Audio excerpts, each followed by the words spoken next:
of speakers, so I would remind the members of the public who are making submissions to do their very best to keep to their 3-minute time limit. That would be appreciated. I'll start by introducing the members of today's panel. My name is Paul Steen, I'm the chair. The other members of the panel are Jocelyn Jackson and Gabriel Morris, expert members, and Sandra Robinson, community member. I ask the members of the panel to disclose any conflicts of interest they may have in relation to each and every item on the agenda today. Are there any conflicts to be noted? Yes, Mr. Stein, I have a conflict in relation to item number 6 for 21 Thompson Street at Tamarama. I'm currently working on a project in the City of Sydney. Built is the project builder and they're instructing me. The applicant for that DA is the founder and executive chairman of Built. I've not met him or communicated with him, but consider that it's a reasonably perceived conflict. Thank you, Ms. Robinson. Well, you will not participate in that matter either at the public meeting or the deliberations thereafter. Thank you very much. Well, we'll move to the first item on the agenda, which is 15 Maroufery Road, North Bondi. There is one speaker registered to speak, and that's Willem van Wyk, and I saw that he was on the screen earlier. Hi, yes, I'm Willem van Wyk, and I'm speaking on behalf of the applicant. Yes, please go ahead. And you're a town planner? That's right, yes, but we did the traffic analysis of the proposal. And we note that the council officer's report recommends deferred commencement consent, and we endorse the recommendations of that report. And I am available should there be any questions. Thank you. Are there any questions of Mr. Van Wyk? Yes, I do have one question. In relation to the landscaping strips that are shown down each of the side boundary conditions, I note the landscape plan intends there to be climbers on those fences. I just wanted to understand the actual width of the planting strip there, because on the drawings it looks extremely narrow and there's no dimension. Yeah, so the landscaping in the front setback will be amended as a result of the deferred commencement condition requiring only the one driveway. So all of that would need to be redesigned in the front. That's not what I'm referring to. If you look at the pathway that goes all the way down the side of both of the dwellings, past the kitchen, past the dining room and the living rooms, you can see there's a very thin green line. It's there that I'm concerned about. Okay, so we need a dimension on that area. Yeah, there's no dimension and there's no section through it to understand exactly how wide that strip is and whether it's capable of sustaining the landscape planting that's proposed. Be happy for a requirement for dimensions and a section drawing to be part of the deferred commencement conditions. Well, my concern is that the width there is also not dimensioned. It looks pretty tight. And if you've got to get a pathway down the side, is there actually any space left for landscaping, which would be fairly critical to softening that interface? Because I can't see a dimension. There's a dimension further down near the entry of 1300, but there's nothing shown where it gets narrower.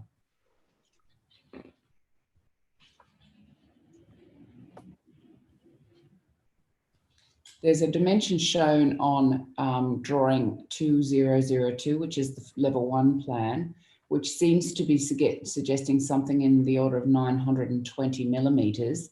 Is that the same dimension, do you think, on the floor below? Yes, it appears that way. It's a flush wall on that part of the side elevation. So if you took out a decent planting component out of that, it's going to leave you with a very narrow pathway. Okay. Yeah, so that is part of the design, but I would like to also just note that we are providing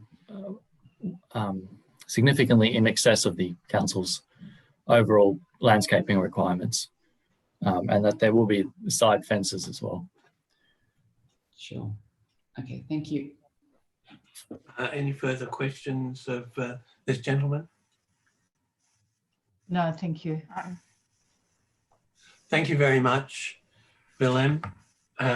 So at the conclusion of the public meeting, we'll consider this application and notify our decision on the council website as soon as may be possible. Thank you.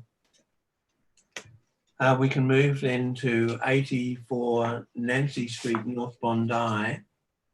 And the first speakers I have are Amanda and Gary Shapiro.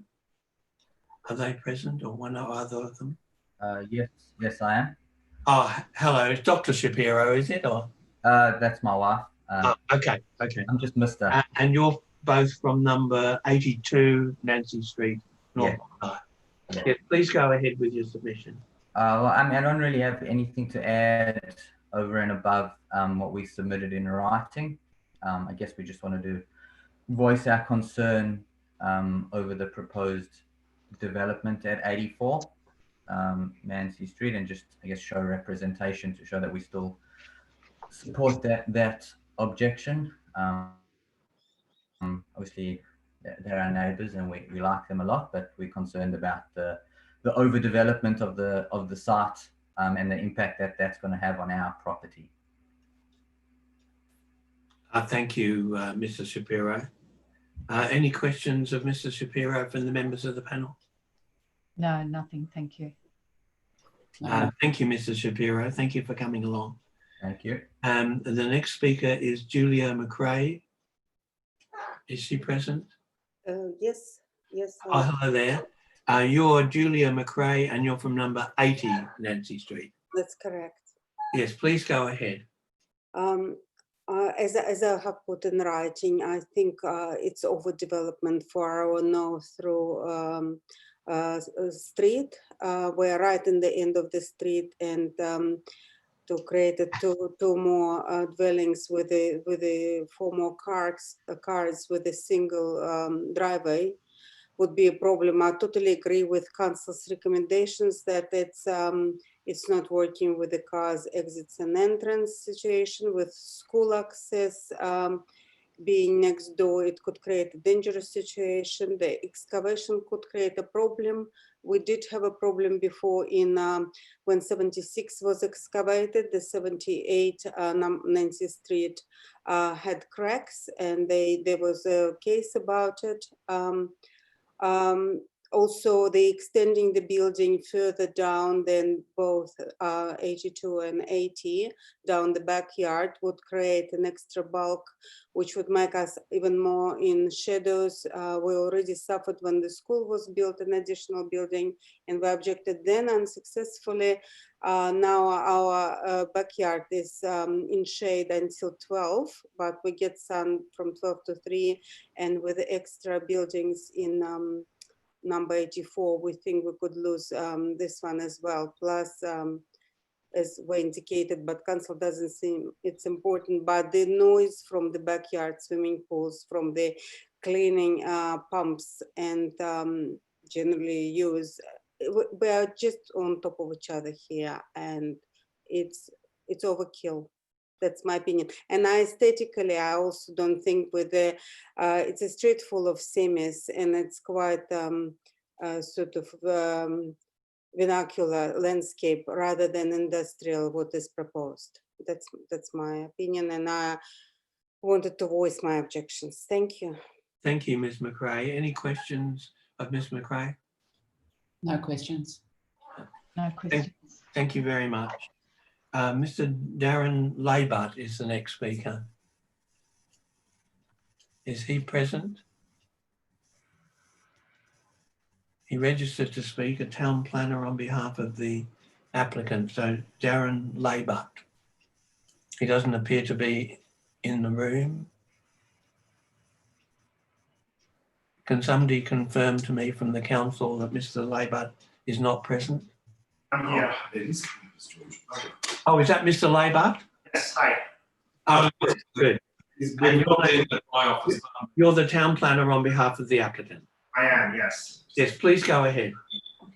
Okay, so I've obviously missed the part. This is the speak before the panel 3 minutes. Sorry. So this is, sorry, I just wanted to clarify because we've obviously not been in the meeting prior. This is the 3 minutes to speak to you? Yes, this is 84 Nancy Street. Yes, okay, cool. Thanks for allowing me to speak today. Obviously, there's a few things in the planning report as to why this is being recommended for refusal. I'll try and touch on as much as I can in the couple of minutes I got. The first thing I'd like to talk about is the subdivision. So we are seeking to subdivide this site as part of the proposal, and it does result in a minimum lot size variation. Planning report acknowledges that the minimum lot size is consistent with those on the western side of Nancy Street. So that's not so much of an issue. The concern that council has raised in the report is actually more the shape of the lot, so the frontage specifically. We can acknowledge, yes, the frontages to Nancy Street are atypical. However, this is in comparison to all the other properties on Nancy Street, which are mid-block sites. Where the actual buildings are positioned on the site is where it is wider, so it's about 5.8 metres, and that is consistent with what the lot sizes are along Nancy Street. So this is only a frontage variation, or inconsistency I should say, because it's on the corner of the cul-de-sac head. And irregular lot frontages on corners of roads or on cul-de-sac heads aren't that uncommon in the Waverley Council area. One of the examples would be the plaza, which is about a block north of Rose Bay Secondary College, where they do have irregular frontages, but then the built form is actually sited in an area that is consistently wide with what's in the street. What is separately raised in the report is that there would be a concern if a structure was built on the shared boundary of lots A and B. And so this would be for vehicles manoeuvring. The traffic engineer of council at the back of the planning report does have the solution to this, and that would be the imposition of a right of way on that driveway. We have no issue with that being conditioned to overcome that concern as to the lot frontages creating any conflicts. Next thing I'd like to talk about is FSR. So this proposal is for demolition, and then of the 2 dwellings, then subdivision, and then construction of 2 dwellings. The consent being staged as such would not result in any built form being on the site exceeding FSR. Because once the actual construction is occurring, the lots have been subdivided and have the extra FSR under clause 4.4A of the OEP. Both lots would be easily compliant. One's about 55 metres squared below, the other's about 17 metres squared below the one subdivided FSR standard. And although the planning report says there are other issues, I feel like if those are resolved, then the FSR is appropriate for the site. And I'd also at least like to acknowledge that the FSR, if the site has not been subdivided, would be 0.66 as 1. The other cul-de-sac head property, which is to the east, number 61 Nancy Street, currently has 0.66 to 1. So there's a comparable amount of floor area going on these 2 cul-de-sac head properties. Yeah. So front and rear building line is the next part I'd like to discuss. The 2 parts that were raised as a concern for the front building line are the balcony off the top of the northern dwelling on the 1st floor and the garage and loft structure. For the balcony itself, this does protrude forward of the alignment of properties along Nancy Street. However, this lot also extends further forward. We sought to do a balcony here as it provides additional articulation, provides better casual surveillance for the street, and leans into a visual design that was considered as part of this design as a whole. If that is still a concern, though we wouldn't prefer it, we could accept conditions to create it as a Juliet balcony or delete it entirely. But as it is now, we feel it does provide a better design outcome, as well as enabling greater cross ventilation and natural light into the bedroom there. The garage and loft structure, I'm not sure if the panel has been out to site, but on 61 Nancy Street, the other property, the other cul-de-sac head, there is a 3-car garage, which is 3 stories, because it has a secondary dwelling that's 2 stories above it. We have taken some cues from this as to what could be built to replace the existing single garage. Their structure replaced a similar sized garage. And this garage is a smaller height and smaller footprint. Also has been designed to be a bit more muted as opposed to the stark light that presents currently to the street. And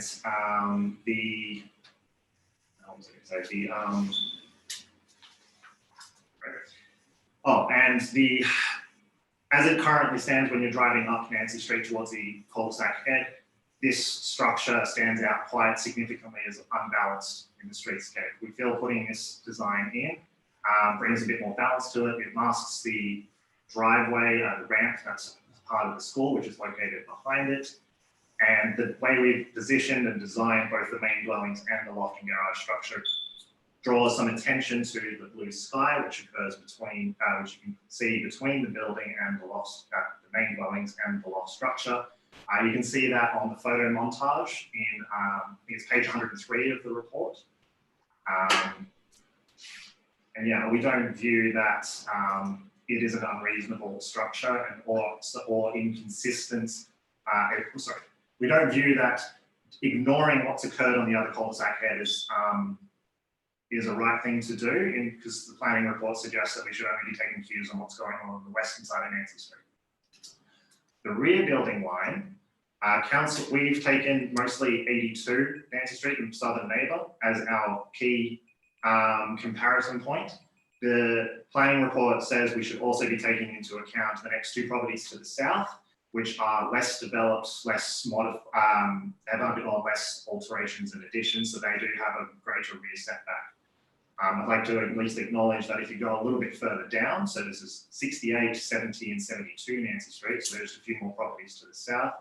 There are ground floor extensions on 68 and 72 that have extend beyond any other property in the street, which includes what we are seeking. And 70 Nancy Street has a first floor addition that matches our rear alignment. Notwithstanding that, the DCP does allow for variations to the front and rear building line when you meet things like FSR or height, visual privacy, side setbacks, landscaped area, and private open space, all of which are compliant for us, with the exception of a small wall height variation to about 500 millimeters at the rear. Yeah, it's 110 millimeter variation. It's not much. Mr. Labour, you're well out of time. So have you finished? That was the last point I really wanted to address. I'd just like to at least acknowledge that the other things that raised in the report, if the panel has any questions, we're happy to address them. Okay. Any questions from the members of the panel to Mr. Labour? No questions. No questions.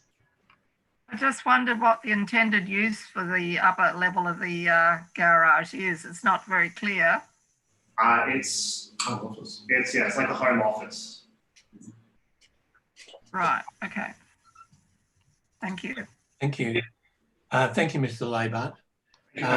So at the conclusion of the public meeting, we'll consider this application and notify our decision on the council website as soon as may be possible. Thanks to the speakers. We can move on then to 248 to 250 Bronte Road, Waverley. And there's one speaker registered, and that's Emma Rogerson. Yep. Can you hear me? Yes, we can. We can see you too. Right. Yes. Your name is Emma Rogerson, and you're a town planner on behalf of the applicant. Yes, that's correct. Please go ahead. Thank you.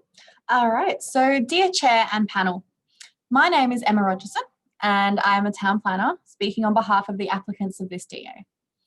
This scheme submitted under this Section 8.2 review application addresses every reason for refusal issued from the original DA by way of a substantially reduced building. It's also supported in writing by the adjoining neighbour at 252 Bronte Road, an adjoining heritage item, who has no problem with any overshadowing. The revised proposal complies numerically with LEP and DCP controls, including FSR, maximum building height and building envelope, and minor issues such as waste, extent of excavation for the basement, and stormwater can be dealt by way of conditions of consent or deferred commencement conditions. The upper level design in particular is completely within Council's controls and can be revised at the guidance of the panel within deferred commencement conditions. Given the mixed architectural styles found along Bronte Road, there is limited guidance on specifically which one we should be following. But the real issue here is that Council's heritage feedback has an effect of sterilising the entire site by preserving the building as a whole, despite the heavily modified nature of the building and the need for the basement storage space to meet the needs of the local news agency business. The Council heritage feedback speaks of the retention of portions of the building that are not original and cannot be seen from the street. The applicant's heritage architect, Mr. John Altram, has clarified that this is not appropriate, given that since the building's construction in 1881, the rear wing has since been demolished, the internal fabric has been replaced, and the side walls cannot be fire rated without being replaced because they're of timber construction. Significance should therefore be put on the historical records. When this Section 8.2 review application was first assessed by the council officers, the applicants were told to amend the plans by deleting the top floor of the building and extending the ground floor at the request of heritage feedback. When the applicants in turn submitted a design to align with this feedback, council concluded that it was not suitable due to permissibility issues with a residential component on the ground floor. If council was mindful of facilitating a development here, the applicants would have been provided with opportunity to adjust the scheme. We therefore ask that the panel consider this application for approval as it complies with every objective and numerical control behind the relevant LEP and DCP provisions. Alternatively, we ask that you provide the owners of the property, Mr. Seng, a local news agency operator, with a deferral so that a revised scheme for the excavation works and the waste and stormwater issues can be adjusted and submitted and assessed by council. Thank you. Thank you, Ms. Rogerson. Any questions from the members of the panel for Emma? No questions. No questions. Thank you very much. Thank you. So like the other matters, as I mentioned before, at the conclusion of the public meeting, we will consider this application and we'll notify our decision on the council website as soon as may be possible. Thank you for your attendance. Thank you. That moves us on to 292 to 302 Oxford Street, Bondi Junction, a modification application. And I think Mr. Brett Daintree is present and also the architect, Ara Chlorian. So who wants to go first? Mr. Daintree? Yes, thank you, Chair and panel. Did the panel receive my late correspondence by email? We did, and as I understand it from the council staff, although we haven't had the opportunity to consider it yet ourselves, 2 changes that you suggested are acceptable to them. In that case, we're here to answer any other questions the panel may have of us, and we support staff recommendation. Okay, the architect is present too. Is that? Yes. I mean, is that Nick Borhani? Nick Borhani. Okay. There may be some questions for you. So it's over to the members of the panel for any questions of Mr. Daintree or Mr. Borhani. The project architect is Mr. Ara. Mr. Ara. Yes. And he's present too? Or? Yes, I am. Okay. Okay. So does members of the panel have any questions either for either of these people? Yes, I have some questions. Yes, please go ahead. I have a couple of questions. I'm looking at your level 2 and the proposal to change, I think, what was previously plant room or space off the commercial street suite to a kitchen and to an unnotified space up to the east. I wanted to ask, why is there no window proposed for the kitchen, and what are you proposing to do in the space that has no access to light and air? Who wants to answer that? Just get the plan. Level 2. Pardon me.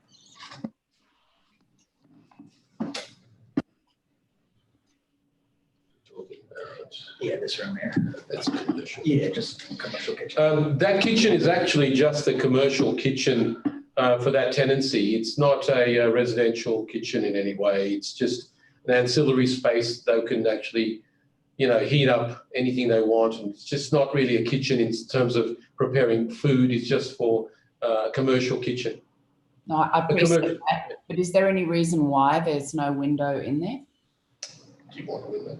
Not in particular. No. There was no preference to put a kitchen by the client. I mean, it's not impossible to do that. By all means, we could if it's absolutely necessary. But our preference would be not to bother with that.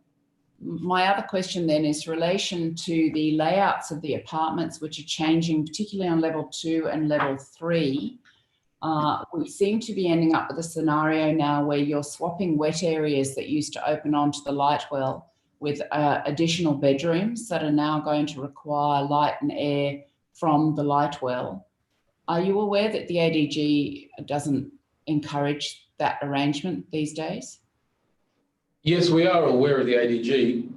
Our preference was, our specific requirement was to have a bedroom separate rather than part of the living room, which is different than the studios. It was a request by the client, but in terms of light and air, we're getting it obviously from the light well. But that was a different product to the rest of the studios.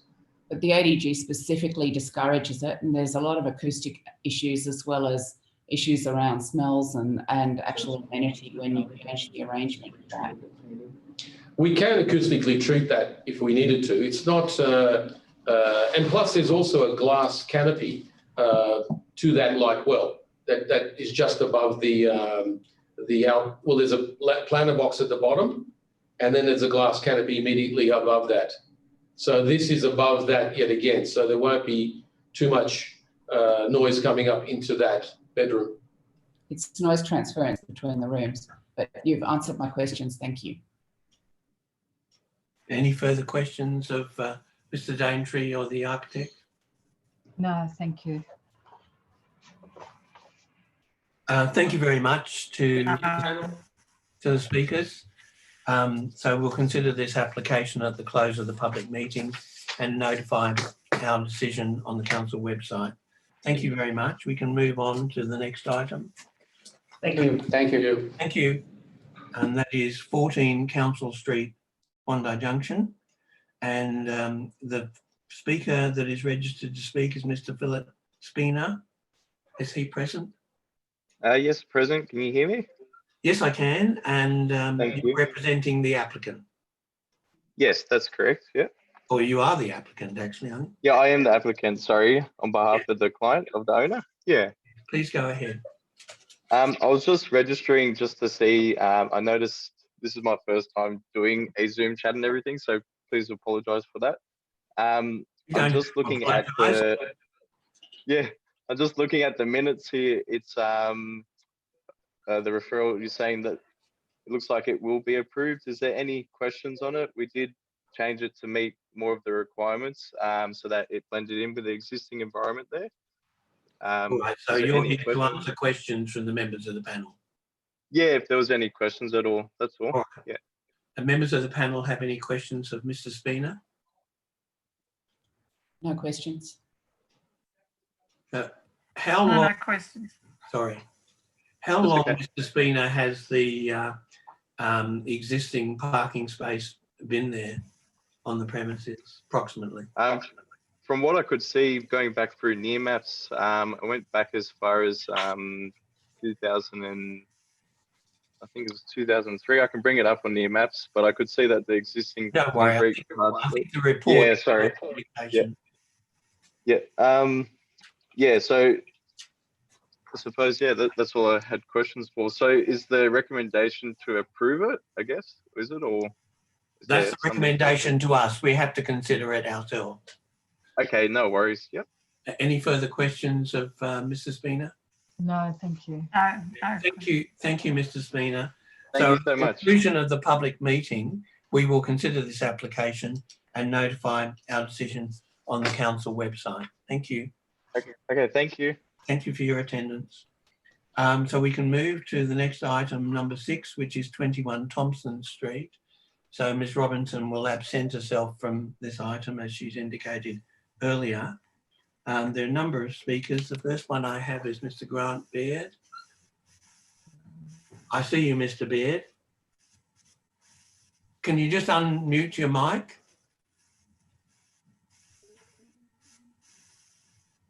Thank you very much.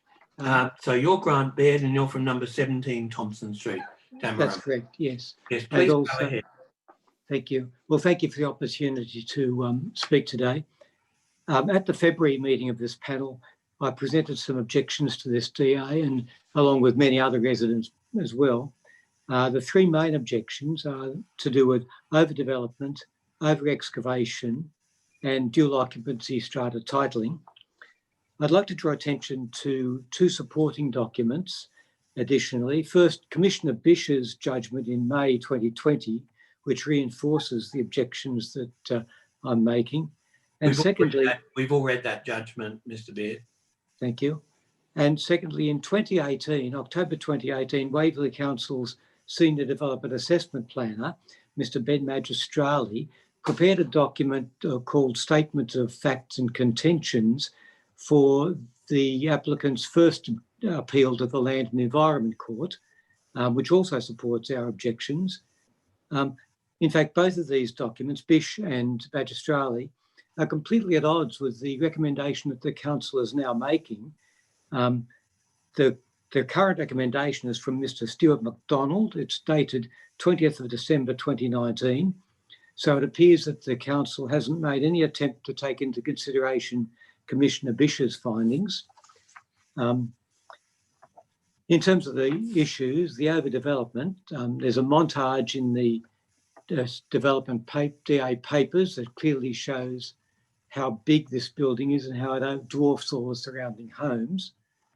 The floor space ratio is 145% over the development standard for this area. And as you've seen, Commissioner Bish says that the height and the floor space ratio fail to satisfy the requirements of the Waverley Local Environment Plan. The council's statement of facts reaches the same conclusion. I can't understand how the council can now say, and I quote, predominantly within the floor space ratio. Secondly, regarding the over-excavation, in 2018, this panel ruled that retrospective approval couldn't be granted for excavations undertaken without consent. And yet the council's submission to the Land and Environment Court in March this year ignored this apparently, and even supported the applicant's blatant disregard of the previous approval conditions. The current thing even includes a level naught in the building in the space that was actually the space that had been excavated without consent. Finally, with regard to the dual occupancy strata titling and the public interest, in the 2018 Magistrali document, the council said, or that document said, quote, the development application should be refused as it is not in the public interest and will establish an undesirable precedent in the immediate locality. Now, if that was the case in 2018, I suggest that it's still the case now. Commissioner Bish's orders included that leave is not granted to amend the DA to include strata subdivision. And she also said alterations and additions to an approved 5-storey building for use as dual occupancy with additional excavation for a car stacker and sump is refused. So that's my objections. I also might mention that 8 other neighbours were happy for me to say I'm speaking on their behalf as well. I've itemised their names in my written submission. Yes, thank you. So thank you very much. Thank you. Any questions of Mr. Baird from the members of the panel? No questions. No questions. Thank you, Mr. Baird. Thank you. Mr. Robert Phillips. You're Mr. Phillips from 2 Miramar Avenue, Tamarama. Yes, sorry, I was just unmuting. Yes, how do you do? Thank you. Thank you for the opportunity to speak today. Yes, please go ahead. Grant has covered the field extensively and has covered many of the items I would have spoken to, and I endorse what he says. I urge the panel to have a look at my objection, which included a copy of the photo montage that shows exactly how big and out of proportion this building, the proposed building, is, and how at odds it is to the local built form, to the size and to the height and to the bulk of it all. On the point of precedent, I take the point that if this building goes ahead, then there will be many other buildings like it in the Tamarama Gully, and the place will be completely different. It will be all building and no green space.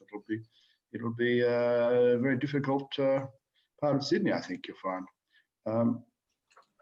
I endorse also the comments of Commissioner Bishop. I made objections, and I saw those objections appear in her judgment. So it's better that she says these things rather than I say them. So I'll leave it at that. Thank you, Mr. Phillips. Any questions of Mr. Phillips from the members of the panel? No question. No question. Thank you, Mr. Phillips. Now, Mr. Murray Faye, I think I saw him on the screen. Now, your name is Murray Faye. You're the principal from Faye, Rosenblum Lawyers and Mediators, and I think you're representing the owners of number 19 and 23 Thompson Street. Is that correct?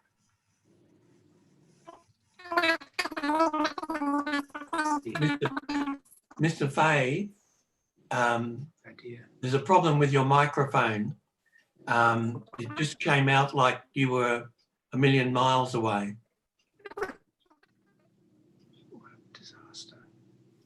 Try again.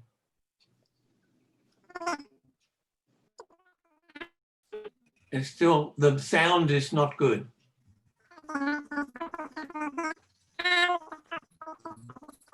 It's not good, Mr. Faye. We can't hear a word.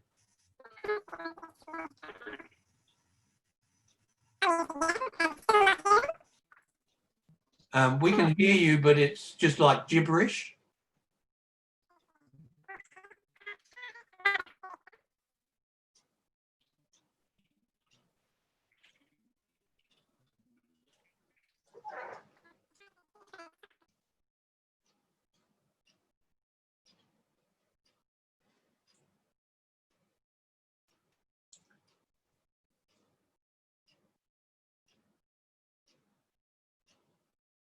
Now we've lost Mr. Faye completely.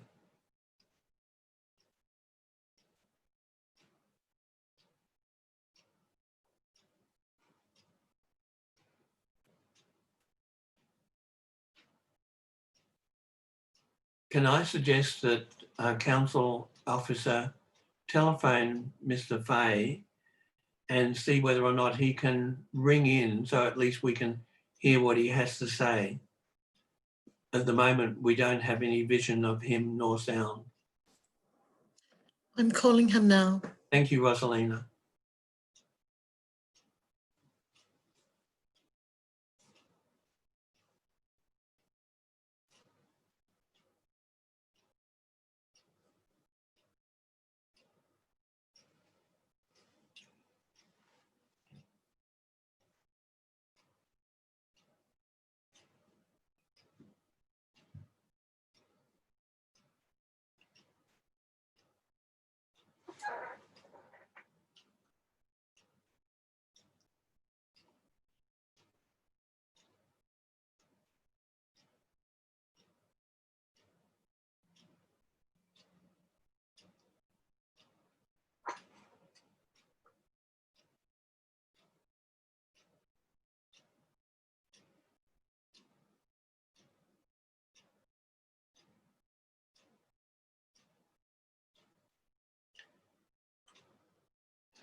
We can see you, Mr. Faye, but we can't hear you. Can you hear us?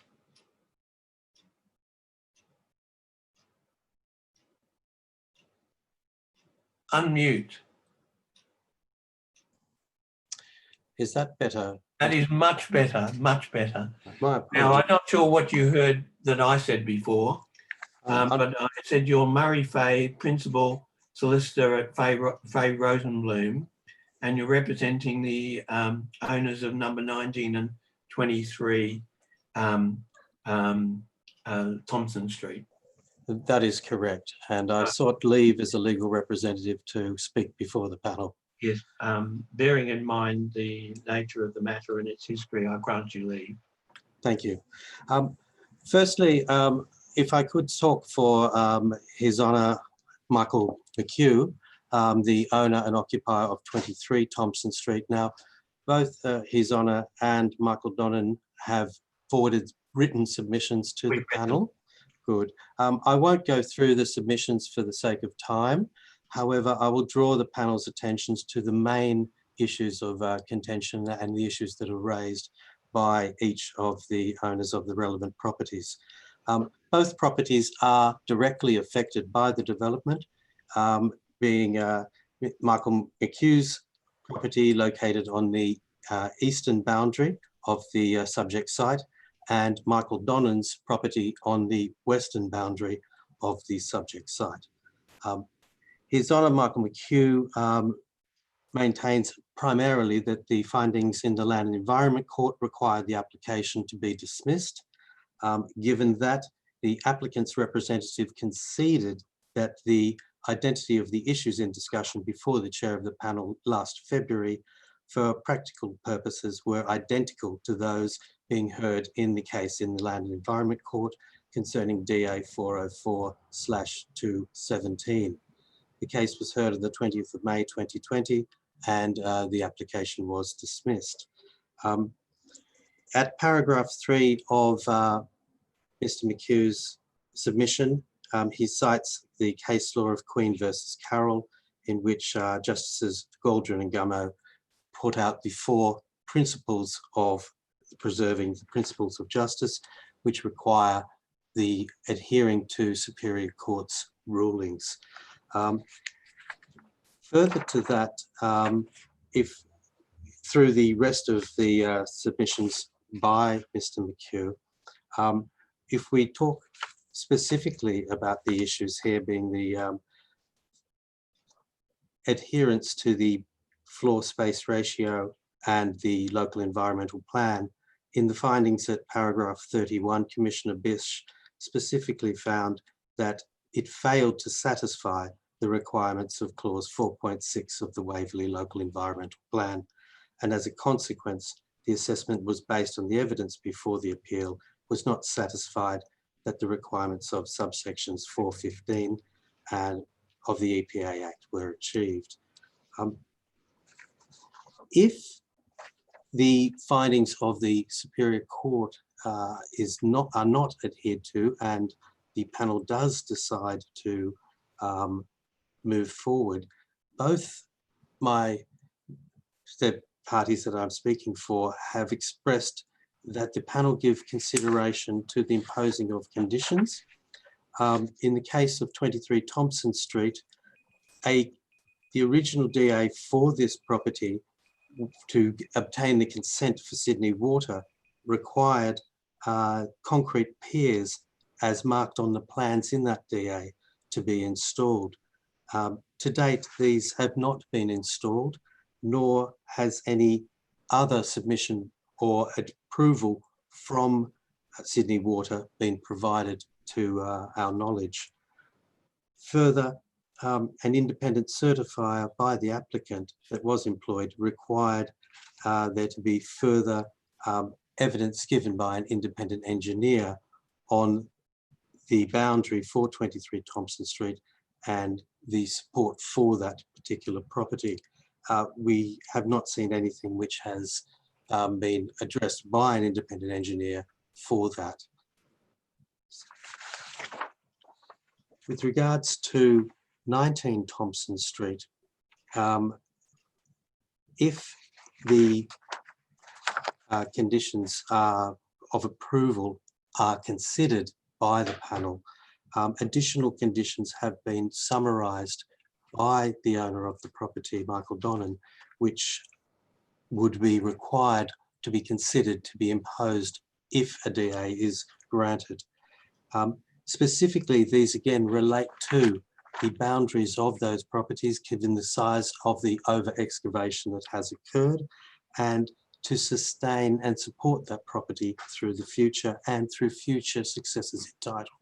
One being a Section 88 instrument, which would be required to assert to the suitability and the integrity of the works that have been conducted to date and the works that are being proposed to be conducted in the future. I also note that there is a civil issue with regards to encroachment from previous DAs, which the panel is not required to address, but will be addressed additionally outside of this meeting. In essence, both occupiers of the properties that are directly affected by the development support the applications of the other objectors as well. And the main reasons that are outlined in the support, as I said, I don't think I need to go through them all, as they are succinctly replied to in their written submissions that the panel has. So thank you, Mr. Faye. Any questions from the members of the panel for Mr. Faye? No questions. Ms. Jackson, you have any questions? No questions. Thank you, Mr. Faye. Thank you for your attendance. So the next speaker is Jonah, Mr. Jonah Cotti. Yep. Hello, Mr. Cotti. And you're the applicant from Development Director from Built. Yes. Yes, please So, go ahead. Working at my camera, but I might start speaking anyway just to get it going. I think We can hear you very well. Okay. So I'm just joining today primarily as an observer to the panel meeting and responding to any questions that might be asked. I think the report prepared by Ms. McDonald does a pretty good job of succinctly summarising the history of this development and its applications and response to the objections, all these ones that were previously raised and spoken again today, and our reasons for the approval. So I'll wait to see if there's any specific questions from the panel. Thank you, Mr. Cotti. Look, I just want to confirm one thing. Oh, we can see you now. We understand from the council report and from what the planner has told us that for all intents and purposes, this is this identical application to that which has been finally dealt with by the Commissioner in the Land Environment Court in her judgment of the, I think it was the 20th of May this year. Can you just confirm that to be the situation? No, we addressed all the issues in the original Land and Environment Court submission, and during that process there was additional documents that were given across to that, and some of which are consistent, but essentially that we've addressed any issues that were raised in previous refusal meetings, and they're the documents that are attached to this report are the ones that dealt with the issues of over-excavation, FSR, and all those other ones.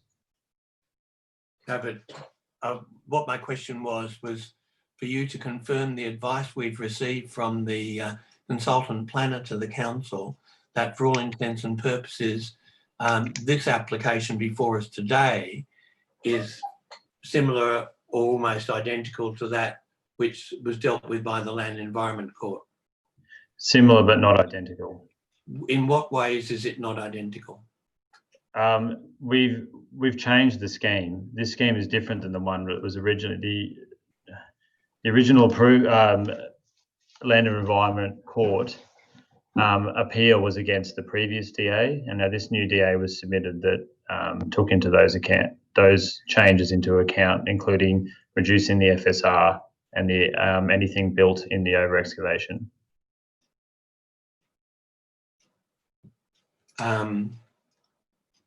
And those were the only changes or differences? No, there was the differences, we throughout the process and throughout the mediation process, which is noted in the report, We kept changing the plans based on Mr. McDonald's recommendations, and Mr. Darrick from our team came to an agreement, which is written into the report, about reducing the trafficable areas on the landscape terrace, reducing the height of the planter boxes, moving them further away from the side. There was a numerous amount of changes from the previous application to this one. So do those changes that were asked for by Mr. McDonald in the Land Environment Court, are they included in this application before us today? Yes. That's what I thought. Thank you. The other question I had was, and you may not be able to answer this, but you may be able to. Has there been any appeal on error of law from the Commissioner's decision on the 20th of May 2020, or has consideration been given to this? No, because that no, there hasn't, and that was based on a previous DA, but yeah, no is the answer. So no further appeal has been made, is that? No, and but noting that was on a previous DA, and this is the new DA that addresses all the issues that the previous DA or the panel had issue with. Okay. Other members of the panel have any questions for Mr. Cotty, please? No questions. No questions. Thank you, Mr. Cotty. As with all the other matters before us today, at the conclusion of the public meeting, we will consider this application and notify our decision on the council website as soon as may be possible. Thank you to you, and to all the speakers. Now we need to ask Sandra Robinson to unmute herself now. Are you back with us? Yes, good. Yep. We can go on then to the next item in the agenda, which is 58 Military Road, Dover Heights, a modification application. And the first speaker I have is Jodie Gottlieb. Hello there. Your name is Jodie Gottlieb and you're from 15 Military Road. That's correct. Yes, please go ahead. Thank you for allowing me to speak today. So we are at 15 Military Road, Dover Heights, and we have iconic views of the Harbour Bridge and Opera House. We also have views of the city skyline and valley views. And we already feel aggrieved as we had no chance to object to the massive footprint of the original DA, as we never received notification in the mail of the original DA. This modification is a further expansion of the significantly non-compliant, bulky envelope, which is already breaching both floor space and height limits. More specifically, there is a variance of 4.35 metres in the building height, as the approved height is 11.85 metres. For the floor space ratio, there has been an approval for 173 square metres more than the limit. This new application is a further creep of an already overdeveloped site and will unreasonably impact our corridor views and our views in general. We are concerned that the impacts have not been adequately considered by the council, and the overlaid building envelope provided on page 370 of the business papers does not accurately reflect the entire built form, as it looks to only show a 2D line and should be represented as a 3D massing model. Council assessment report on page 370, section 2.2 in its last paragraph also notes that there is no change to the side setbacks, which is concerning as to the level of assessment and impacts, as this application is proposing to do exactly that, which is to affect the side setbacks in an already overdeveloped site.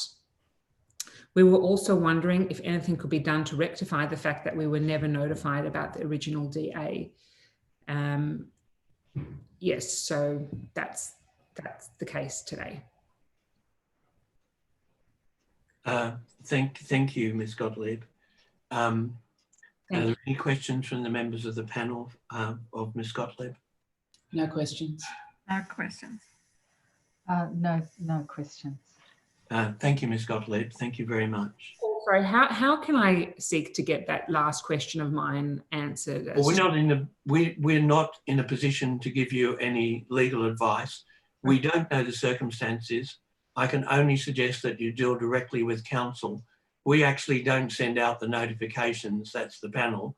It's sent out by council, and they have certain rules in relation to who is notified and where you draw the line as to who's notified. So I don't know whether it's something to do with that, but I can only refer you back to the council, Ms. Gottlieb. We can't answer that question for If you. I could just say for the record that we never received in the mail. We were on the mailing list, but we never received it. And Yeah. I feel as if there should be more of an effort to reach out to affected parties, because our view is we're the property directly behind the development site and the most impacted view. And I just feel as if the council should make sure that they should ensure that the correspondence is received. Yes, thank you. Jenny Arnold, Ms. Jenny Arnold is the next speaker. Thank you, Chair and panelists. Just for the record, you are from apartment 7B, 56 Military Road. Correct. And that's on the top floor of the building to the south of the development. Mm-hmm. Before I start, I just would like to ask you, please, if you've received the picture which I sent to Miss McNamara to go to the panelists. So you've received that. It's a side elevation of the top floor. Yes, we did. Great, thank you. So I just didn't know if I should share my screen with you or not. No, that's okay. We saw it this morning. Okay, thank you so much. Thank you. So we live on the top floor. We're the closest line of sight to their top floor balcony, which is our main concern.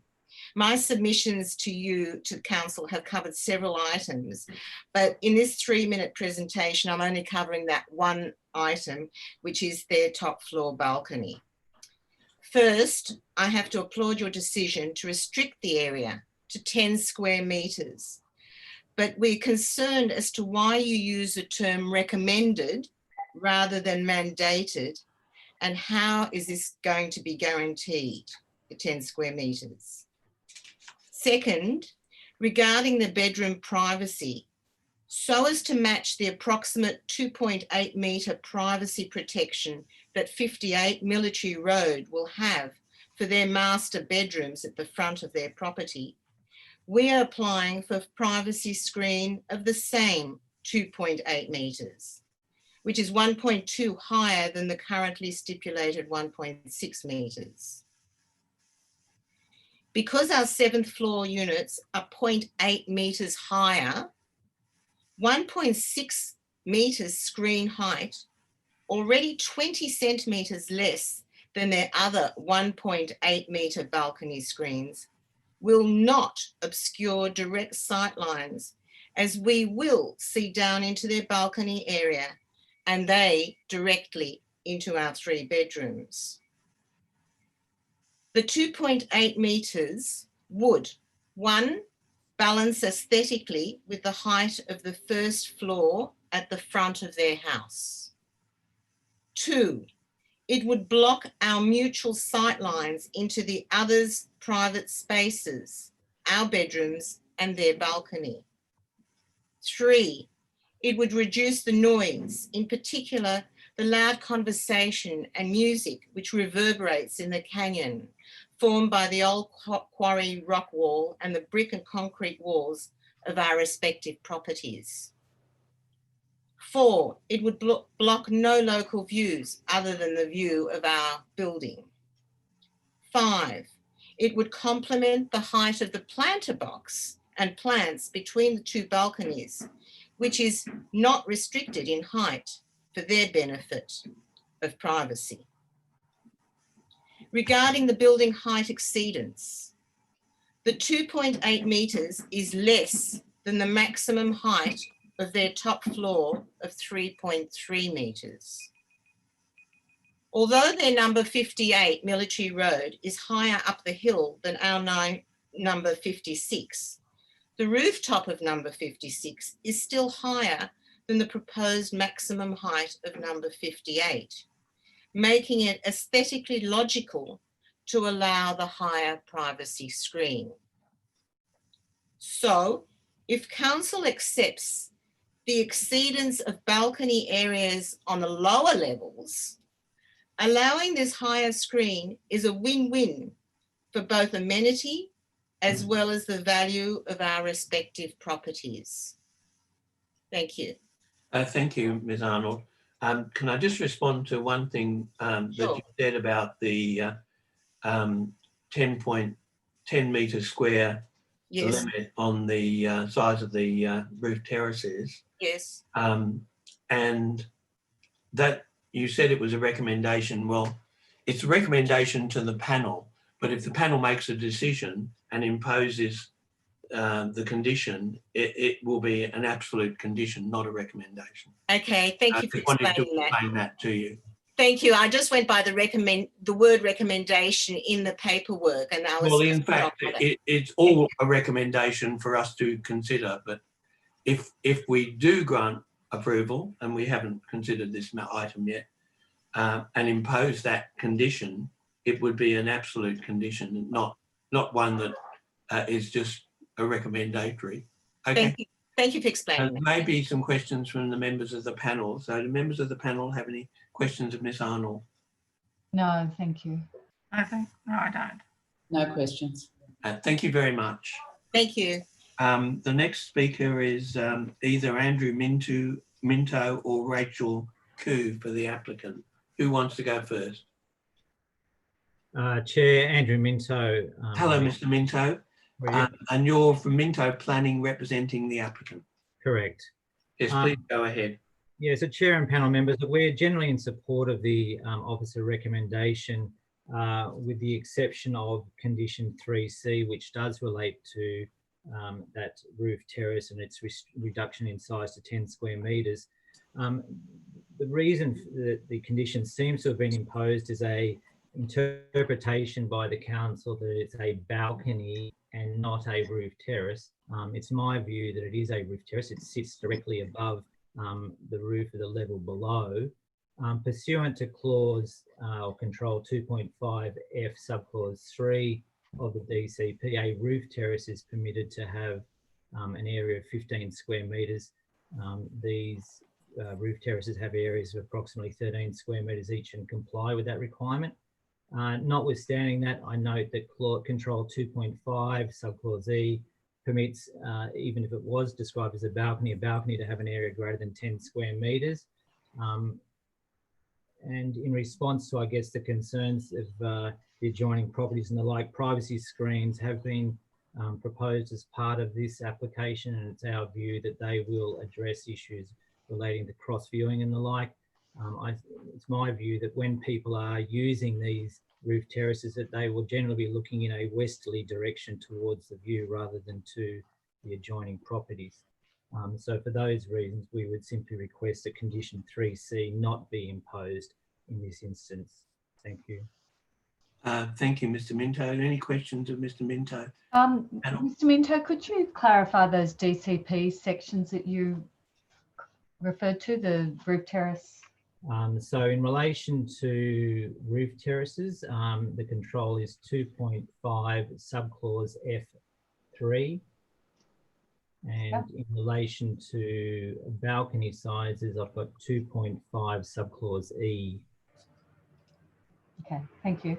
And the only other question I had, Ms. Gottlieb raised a question about the side setbacks and suggested that they were changing as part of the modification application. Could you just respond to that comment, please? The minimum side setbacks. No, not the control. What is being modified, if anything? Yeah, so that's what I was going to say is the existing minimum side setbacks or the existing side setbacks are not being reduced. There is some infilling of some existing voids or recessed areas within those side setbacks. And that's just the powder rooms, is it? There's two areas. So if on the basement level, there's a stepping out in the rumpus rooms. And then, yes, on the ground floor, there's that infilling of the powder room area. Thank you. Any further questions of Mr. Minto?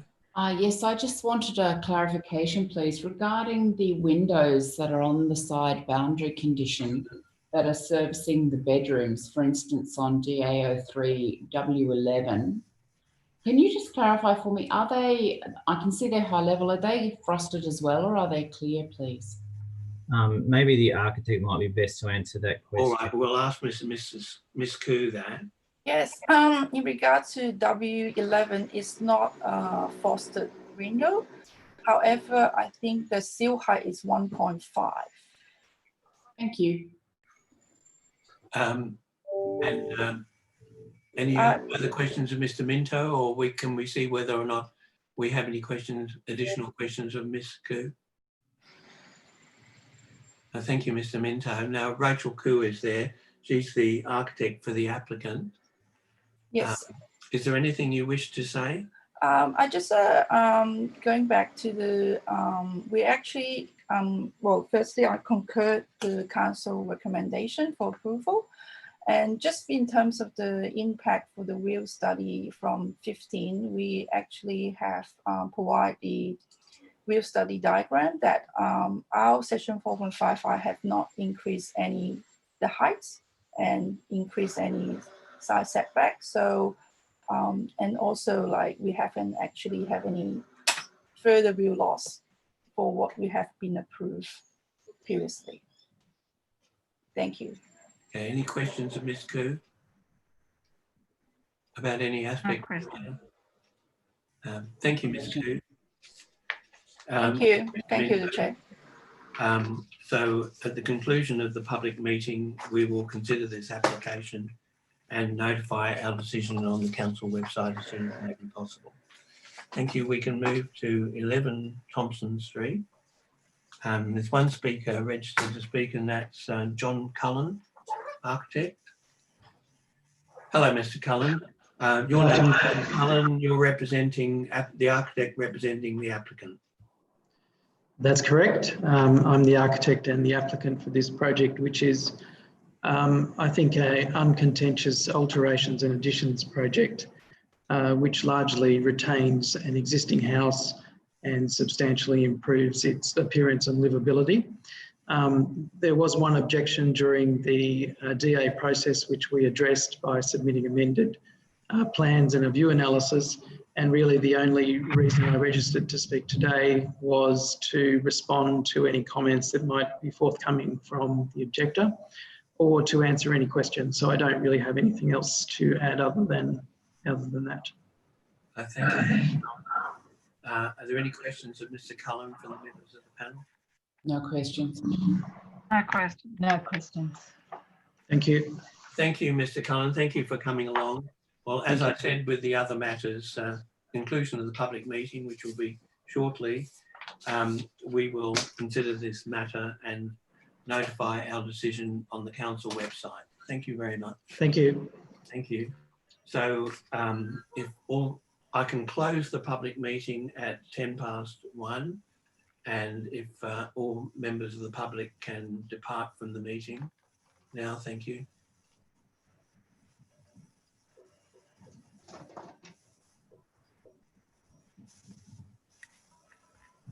Now, Ms. Koo is still with us, so she's got her microphone muted. She's gone now. Now, what we need to adjourn to have some refreshments. The next meeting is a separate link, so you have to come back in on the new link. It's set for 2 o'clock.